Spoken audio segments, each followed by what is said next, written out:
Irmãos, a paz do Senhor, sejam bem-vindos para mais uma aula aqui no canal O Maná de hoje. Eu sou o pastor Luiz Antônio. Hoje vamos estudar a lição de número 11 dessa revista. A lição de hoje é a intercessão de Jesus pelos discípulos. Vai ser ministrada nas igrejas que seguem o calendário no dia 15 de junho de 2025. Se você assiste às nossas aulas, gosta, mas ainda não se inscreveu, se inscreva. O nosso canal precisa da sua inscrição, do seu like, do seu compartilhamento para nos ajudar a crescer. Estamos numa campanha pelos 100 mil inscritos e eu só vou conseguir se vocês me ajudarem. Compartilhe então nas suas redes sociais, no seu Instagram, no seu Facebook, coloque lá no status do seu WhatsApp, envia para os irmãos pelo WhatsApp o link das nossas aulas. Assim você vai estar ajudando o irmão e vai ajudar também o nosso canal a crescer. Na aula de hoje a gente vai estudar o capítulo 17 do Evangelho de São João, onde Jesus faz a famosa oração sacerdotal. Aquela oração onde ele intercede junto a Deus pela sua própria glorificação, também pelos discípulos que estavam com ele, fundando a igreja, e ora também por todos aqueles que um dia haverão de crer nele através do trabalho da igreja. Essa oração de Jesus é importante porque ela destaca a unidade da igreja, a unidade do povo de Deus, dentro do reino de Deus e também no propósito de espalhar o evangelho. A lição vai ter 3 tópicos. Primeiro, a oração de Jesus pela sua glorificação. O segundo tópico vai ser a oração pelos discípulos. E o terceiro tópico, a oração por aqueles que futuramente haveriam de crer nele.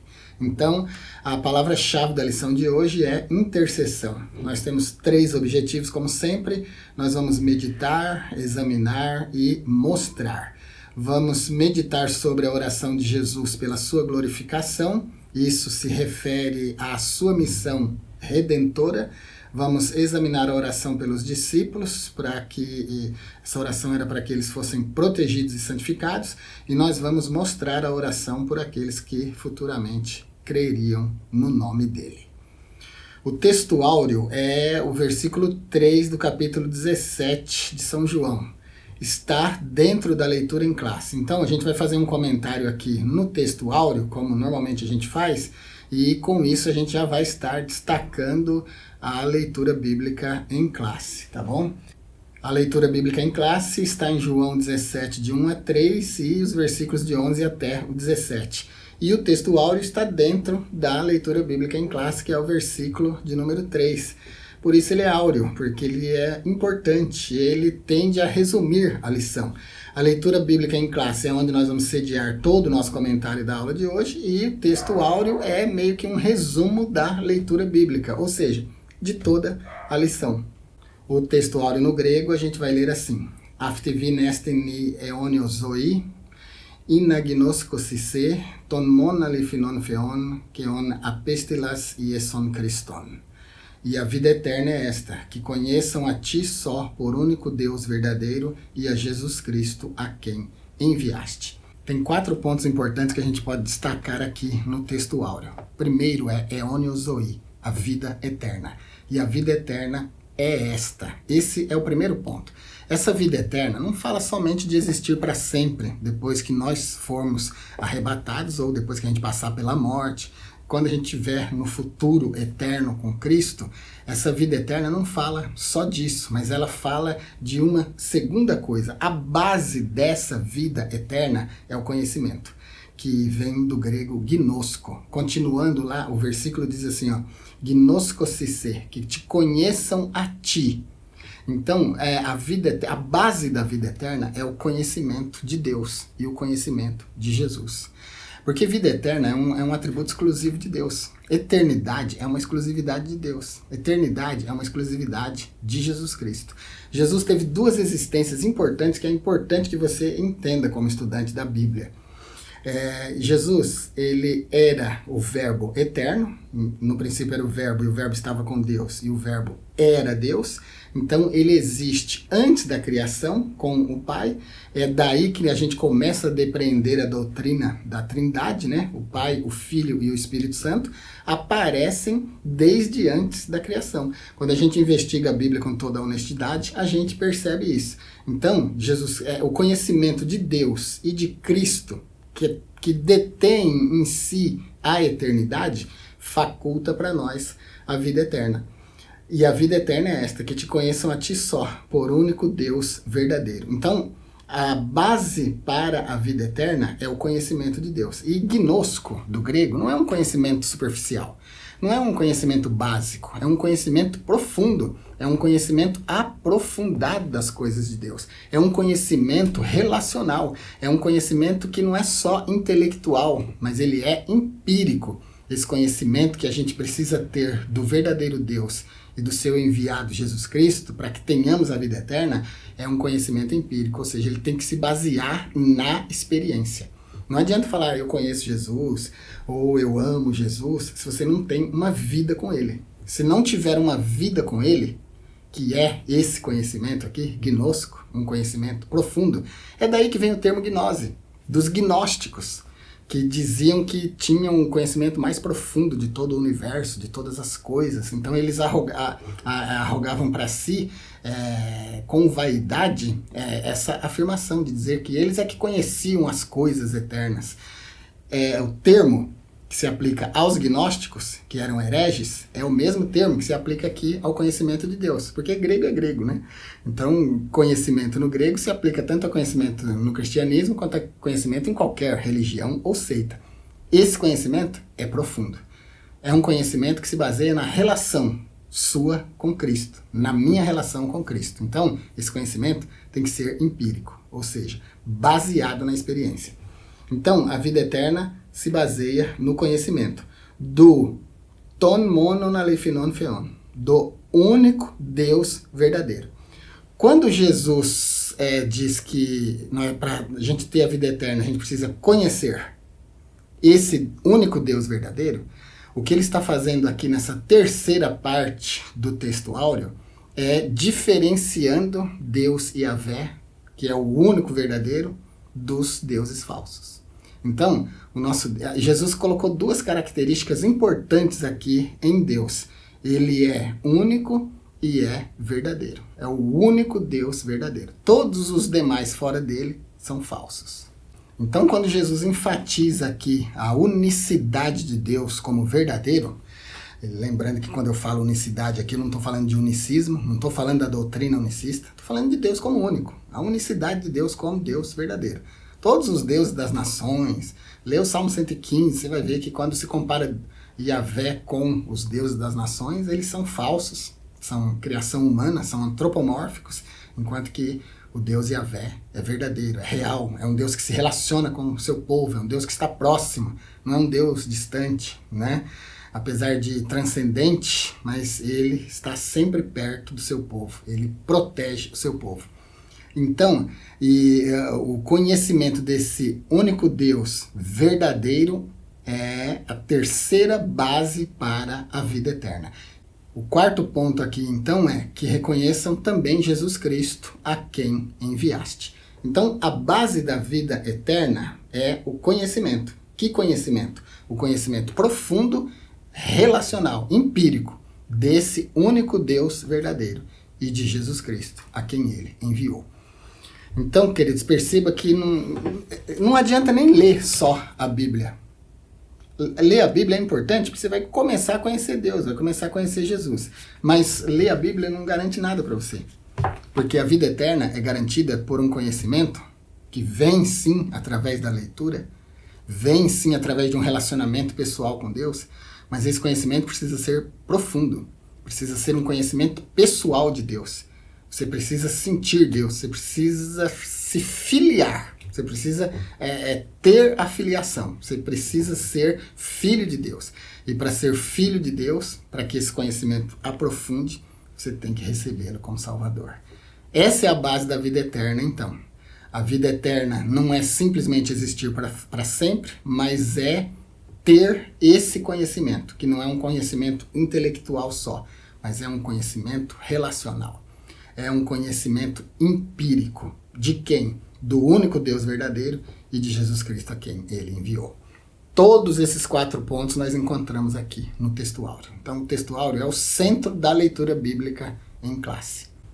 Aqui na quarta parte da nossa meditação sobre o texto áureo, que conheçam também Jesus Cristo, a quem enviaste. Esse Cristo aqui, esse termo, vem do grego Christos e do hebraico Mashiach. As duas palavras, nos dois idiomas, significa ungido. O termo Christos, do grego, foi usado na Septuaginta, a versão grega dos originais hebraicos, para substituir o hebraico Mashiach. Mashiach, no hebraico, é o enviado. Se refere a Jesus Cristo, ao único enviado de Deus com poder para salvar a humanidade. Quando a gente fala de Messias, de enviado, para o cristão o Messias é uma coisa e para o judeu o Messias é outra coisa. Então, eu vou deixar esse vídeo aqui para você assistir. O conceito de Messias para os judeus.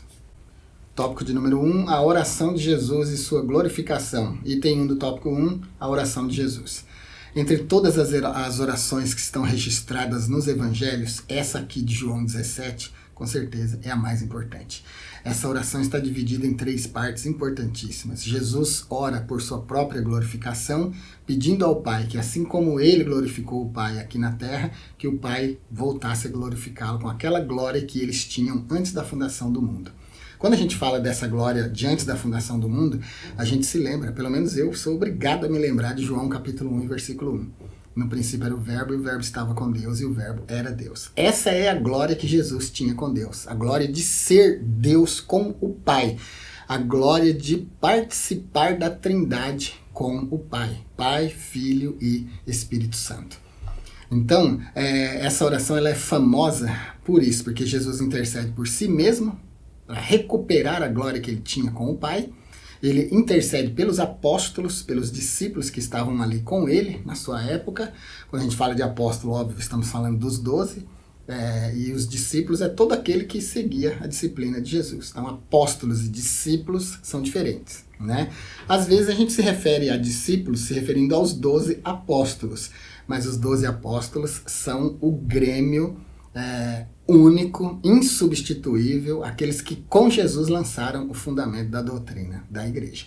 Então, a oração intercessória de Jesus, a oração sacerdotal de Jesus e a oração da consagração de Jesus, essa oração recebe esses 3 nomes, é o que nós temos aqui no item 1.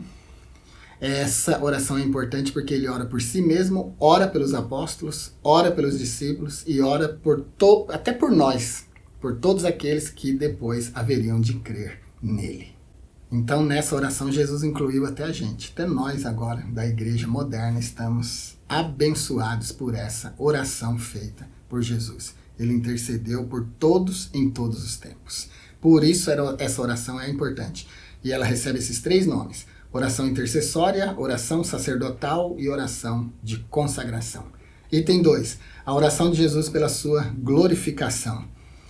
Jesus, em sua oração ao Pai, ele pede para ser glorificado, mas esse pedido vai muito além de um reconhecimento pessoal. Ele sabia da sua missão aqui na Terra, ele sabia que o momento crucial estava chegando, aquele momento em que ele haveria de se entregar na cruz do Calvário.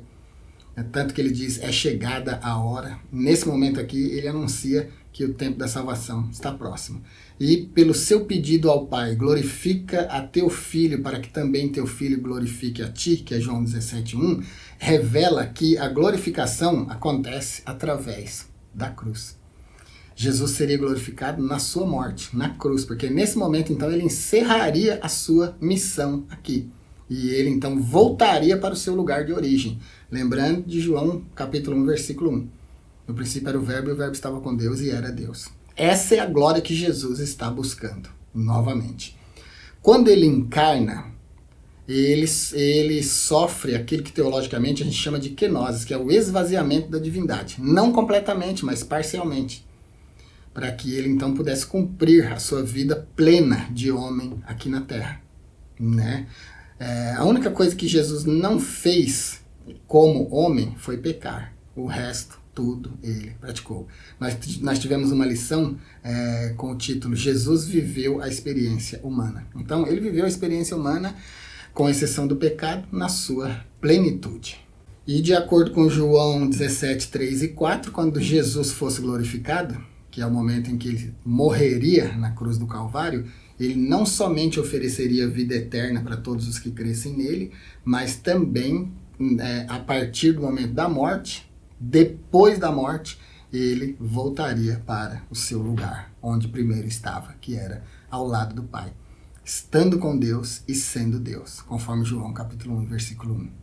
Então, quando Jesus ora pela sua glorificação, é isso que ele está fazendo. Ele não está em dúvida se o Pai vai devolver para ele aquela posição de Deus com Deus, conforme João capítulo 1, versículo 1, não. Ele não tinha nenhuma dúvida dessa.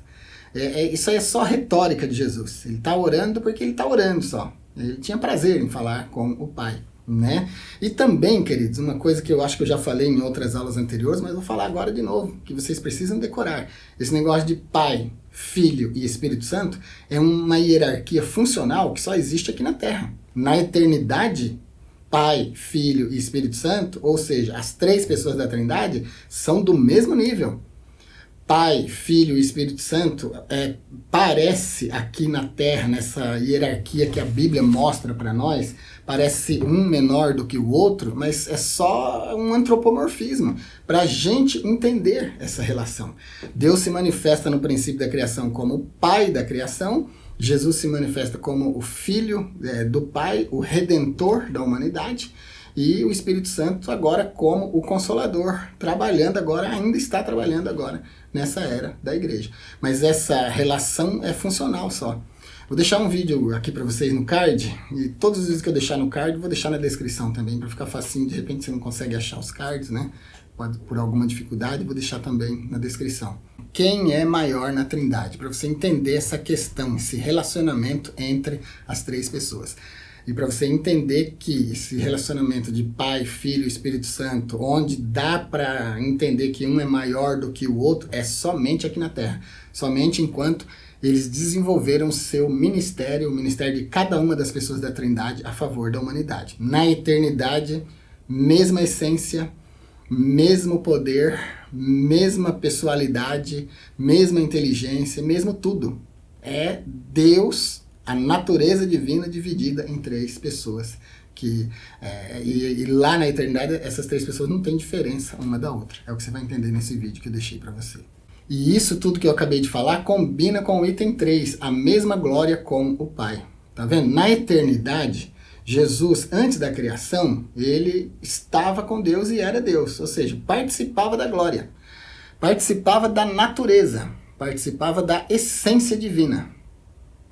Um Deus, três pessoas. Pai, Filho e Espírito Santo. Agora, ele pede que essa glória seja restabelecida para ele estar na mesma posição que ele estava antes da criação. E é o que acontece.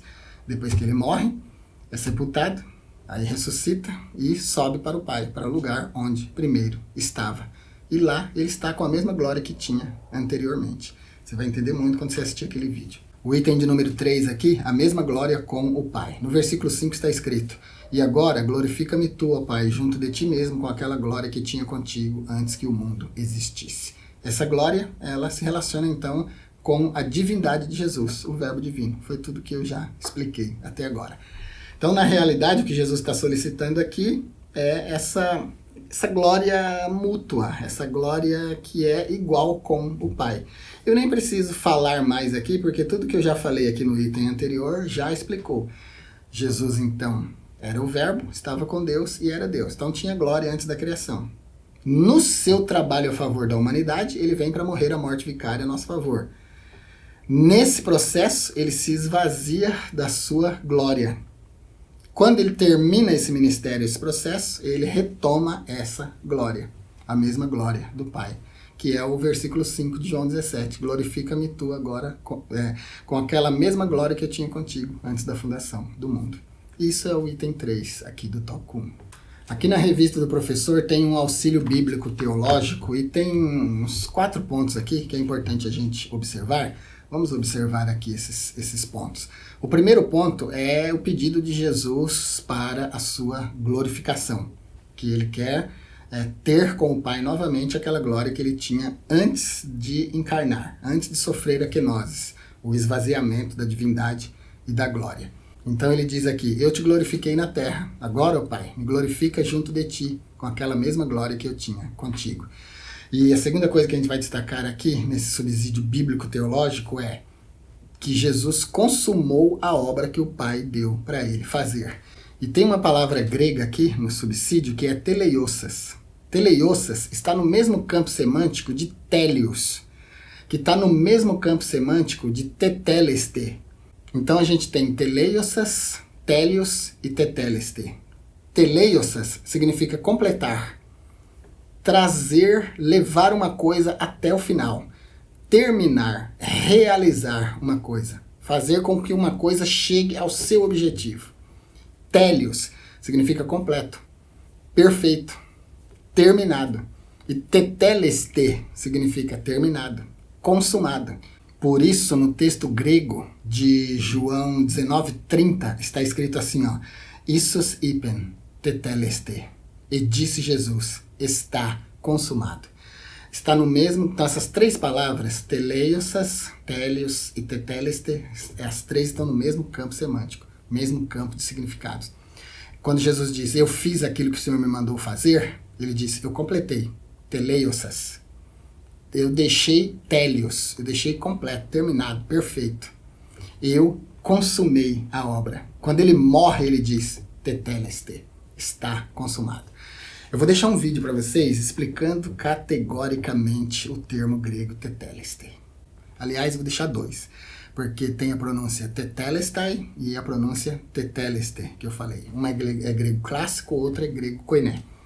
Nesse vídeo você vai entender o que significa, em âmbito muito geral, completo, o termo teteleste, e no outro vídeo menorzinho vou deixar explicando o porquê das duas pronúncias. A terceira coisa importante aqui no subsídio bíblico-teológico é que Jesus diz, eu manifestei o teu nome aos homens que do mundo me deste. Esses homens que Deus do mundo deu a Jesus, primeiro foram os apóstolos, começou com os 12, e depois isso foi aumentando, e hoje engloba até nós. Ephanerosa é o termo grego para manifestar. Manifestei o teu nome, fiz o teu nome conhecido, fiz as tuas palavras conhecidas. É o termo grego ephanerosa, manifestar.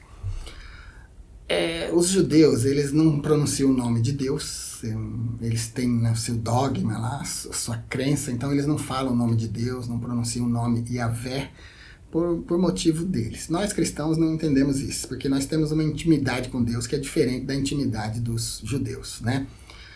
Jesus manifestou o nome do Pai a todo mundo. E como é que ele ia manifestar o nome do Pai se ele não pronunciasse o nome do Pai, né? Se ele não falasse o nome do Pai? Como que Moisés ia manifestar o nome de Deus para aquele povo, esse Deus que mandou ele para tirar o povo do Egito? Como ele ia manifestar o nome de Deus se ele não pronunciasse o nome de Deus, né? Então o nome de Deus não é para ser pronunciado em vão. E eu vou deixar esse vídeo aqui do card, vou deixar ele na descrição também, para você entender o que significa não tomar o nome de Deus em vão.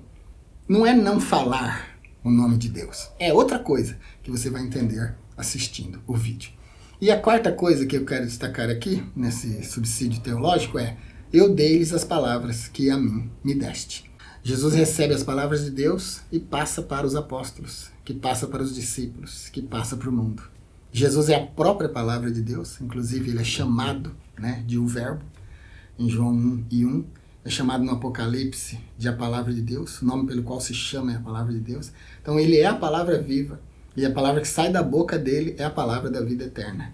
E a palavra registrada aqui, o Logos registrado aqui no livro que nós temos na mão, na nossa Bíblia, são as palavras de Deus e as palavras de Jesus que dão a vida eterna.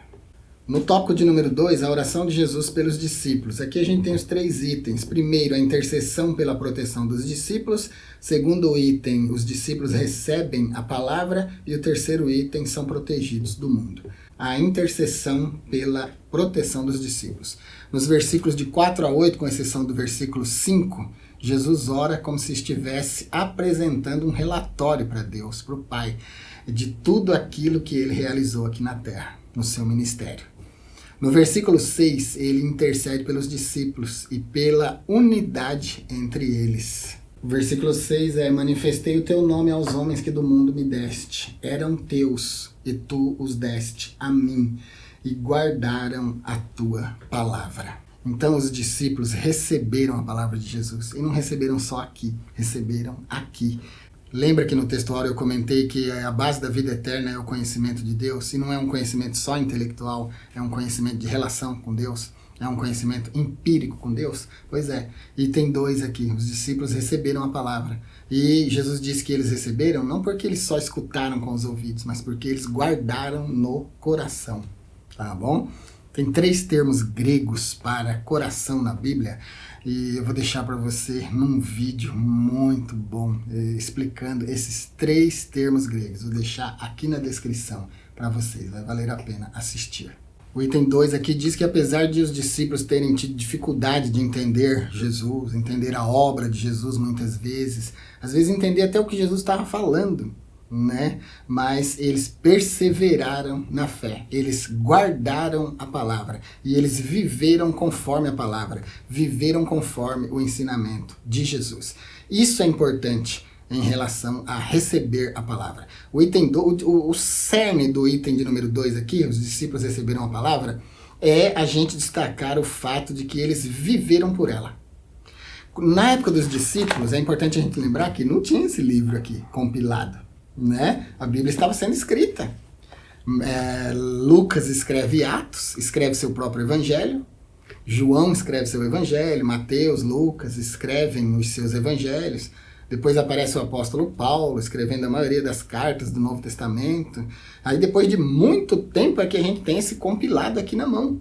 Hoje pra gente é muito fácil ler, entender, né? Teologizar, que é o que a gente faz aqui na escola bíblica o tempo todo, indo profundamente no conhecimento das escrituras, entendendo muita coisa, mas os discípulos não. Os discípulos estavam ouvindo da boca de Jesus. Não tinha nada escrito ainda. A Bíblia ia começar a ser compilada, né? Mas eles receberam a palavra e eles guardaram a palavra. Aí vem o item de número 3, protegidos do mundo, foram protegidos do mundo. O versículo 14 diz o seguinte: dei-lhes a tua palavra e o mundo os odiou, porque não são do mundo, como eu do mundo não sou. É importante a gente prestar atenção aqui no termo mundo. O termo mundo aqui é o grego cosmos. Significa o planeta, significa as pessoas do planeta, significa o sistema de coisas que administram esse planeta e significa também o cosmos mesmo, o universo, toda a existência. De todos esses significados do termo cosmos, mundo, o item de número 3 aqui, protegidos do mundo, se refere ao sistema maligno que governa esse mundo. Jesus pede na oração sacerdotal que eles sejam guardados do mundo, porque eles não são do mundo, como Jesus também não é do mundo. Então, esse não ser do mundo significa não ser do sistema mundano, não ser um crente mundano, não ser um crente regido pelas leis desse mundo. Quando eu falo leis aqui, não estou falando de leis políticas, estou falando de leis morais, tá bom? Não se deixar levar pelo pecado, pela corrupção desse mundo, mas ser guiado pela lei moral de Deus, pela ética divina. Ser protegido do mundo, então, significa isso, ser protegido do sistema de coisas, do sistema pecaminoso, do sistema do príncipe desse mundo. Satanás é chamado de Archon to Cosmo, príncipe desse mundo. Ele que governa esse sistema de coisas. Então, os discípulos foram protegidos do mundo. De que mundo? Não do planeta, não do cosmos, universo, né? Mas do sistema administrativo desse mundo, do sistema corrupto desse mundo. Vai ficar uma notinha para vocês na nossa aula lá no blog sobre cosmos. Todas as notas que eu deixei do texto áureo, todas as notas que eu já falei até agora, vai ficar para vocês lá, escrito em grego, escrito transliterado, do jeito que eu sempre faço aqui. Quando vocês forem no blog, clica no botãozinho seguir o nosso blog, tá bom? Se você tiver no celular, é só ir rolando assim a página que vai aparecer o botão seguir para você. Clica nele, confirma no pop-up que vai abrir e você já estará seguindo o nosso canal. Se você seguir o canal, você nos ajuda a publicar o nosso trabalho. E o tópico de número 3, a oração de Jesus pelos que viriam a crer nele. Item 1 do tópico 3, a oração pela unidade da igreja. Aqui nessa terceira parte da oração de Jesus, ele pede pela unidade da igreja. Mais do que uma unidade de natureza eclesiástica ou orgânica, Jesus intercedeu pela harmonia espiritual do seu povo. Jesus ansiava por uma união genuína, tal como a que existia entre ele e o Pai. Jesus queria e quer de nós, da igreja, uma união tão perfeita quanto aquela que ele tinha com o Pai. Quando a gente fala de unidade, e quando Jesus também falou de unidade, quando os apóstolos falaram de unidade, eles não estavam falando de concordância suprema, que a gente não pode divergir em nada. Quando ele estava falando de unidade, ele não estava falando que a gente tem que seguir todas as diretrizes que o pastor presidente dá, sem discordar de nada. Não é dessa coisa absoluta que ele está falando. Ele está falando de unidade de conhecimento espiritual. Ele está falando de unidade de crer no mesmo Deus verdadeiro. Ele está falando de unidade de crer no mesmo enviado de Deus, Jesus Cristo, seu Filho e Salvador. Porque é impossível comungar mais de 2 ou 3 mentes num mesmo propósito sem variação. Só existe unidade perfeita na Trindade. No meio da igreja, não. Então veja que Jesus, na sua oração, ele nos coloca numa situação difícil, né? Porque ele diz assim, eu oro para que eles sejam um, assim como eu e o Senhor, Pai, somos um. Então, a unidade que há na Trindade é uma unidade absoluta e perfeita. Mas a igreja não consegue essa unidade absoluta e perfeita. A gente vai se contentar com 3 coisas. Com a união essencial dos membros da igreja, ou seja, nós vamos concordar naquilo que é essencial, no âmago da palavra. Não está falando das nossas opiniões sobre isso ou sobre aquilo, sobre a administração de igreja, sobre como deve ser feito isso ou aquilo na igreja local. Não é nada disso que está falando, tá bom? Essa unidade não é isso. Essa unidade é uma unidade da essência espiritual da igreja. A segunda coisa é uma unidade de conhecimento. Então, tudo o que eu conheço da palavra, você pode conhecer. Qualquer um que tenha a Bíblia na mão pode conhecer. Então, nós teremos o mesmo conhecimento. Então, é uma unidade de conhecimento. Nós teremos uma unidade na membresia. A igreja é o corpo de Cristo, é constituído de povos, tribos, línguas e nações em todo o mundo.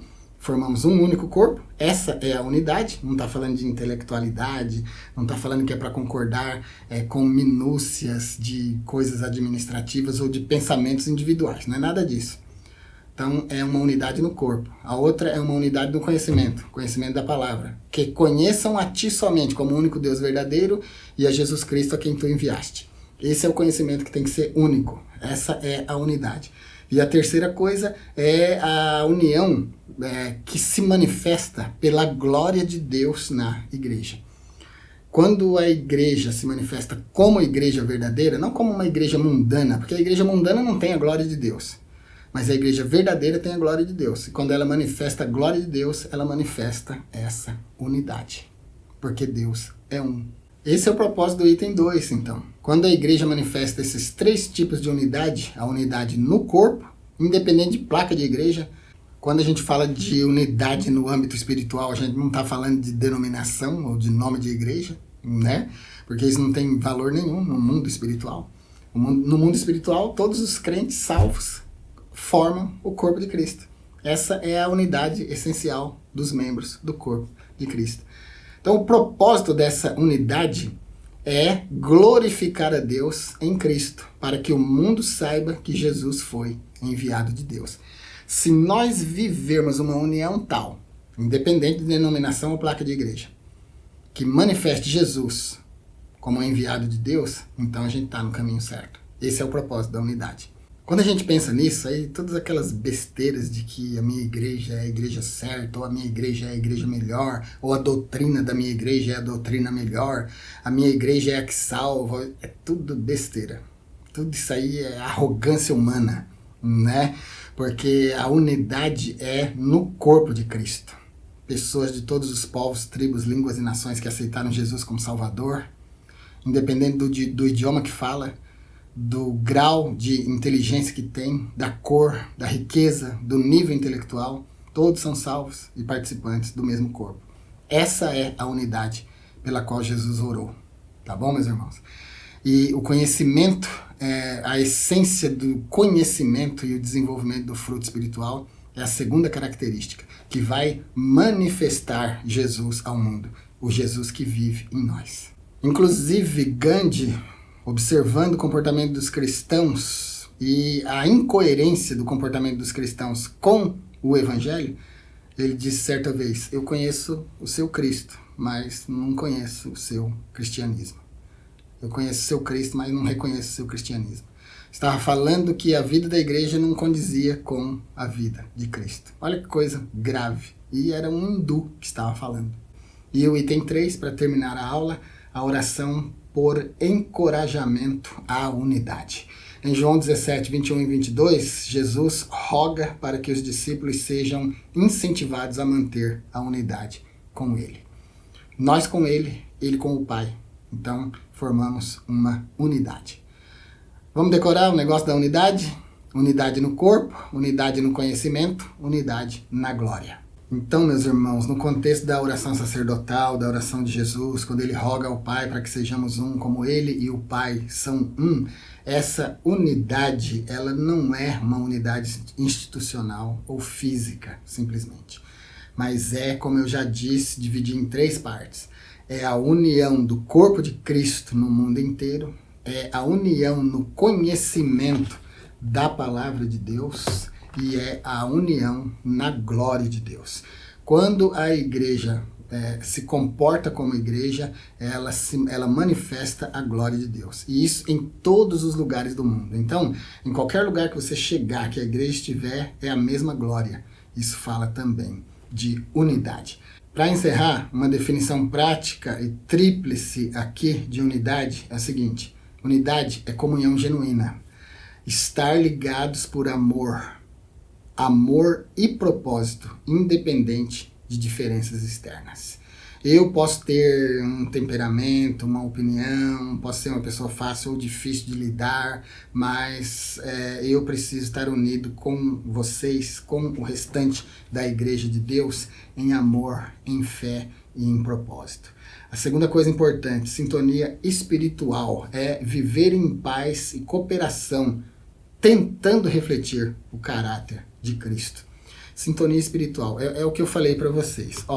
A primeira coisa que eu falei é comunhão genuína, ou seja, todas as pessoas do planeta que receberam Jesus como Salvador formando o corpo de Cristo. Essa comunhão ninguém pode abalar, porque em qualquer lugar que você chegar, em qualquer reunião de crente, de cristãos que você chegar, você vai sentir Jesus ali. Se aquela reunião for verdadeira, se aquele povo for verdadeiro, você vai sentir essa comunhão genuína. A segunda coisa é sintonia espiritual. Se todo mundo conhece a mesma palavra, então a gente vai sintonizar.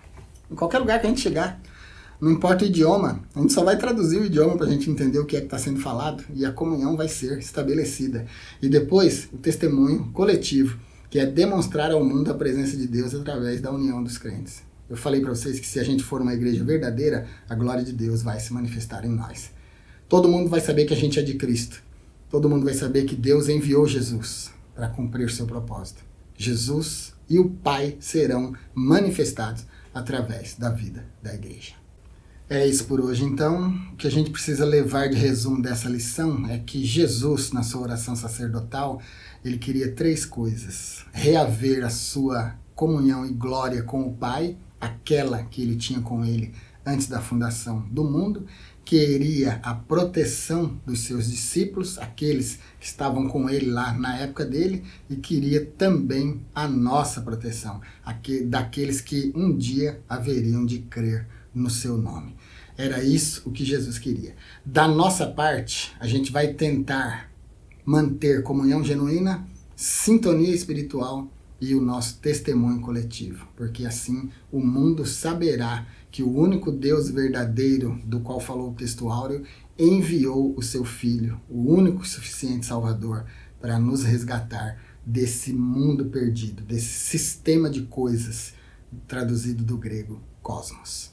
É isso por hoje então, espero ter ajudado você com esse comentário. Se você assiste às nossas aulas, gosta, mas ainda não se inscreveu, se inscreva. O nosso canal precisa da sua inscrição, do seu like, do seu compartilhamento para nos ajudar a crescer. Estamos numa campanha pelos 100 mil inscritos e eu só vou conseguir se vocês me ajudarem. Compartilhe então nas suas redes sociais, no seu Instagram, no seu Facebook, coloque lá no status do seu WhatsApp, envia para os irmãos pelo WhatsApp o link das nossas aulas. Assim você vai estar ajudando o irmão e vai ajudar também o nosso canal a crescer. Fique com Deus e até a nossa próxima aula.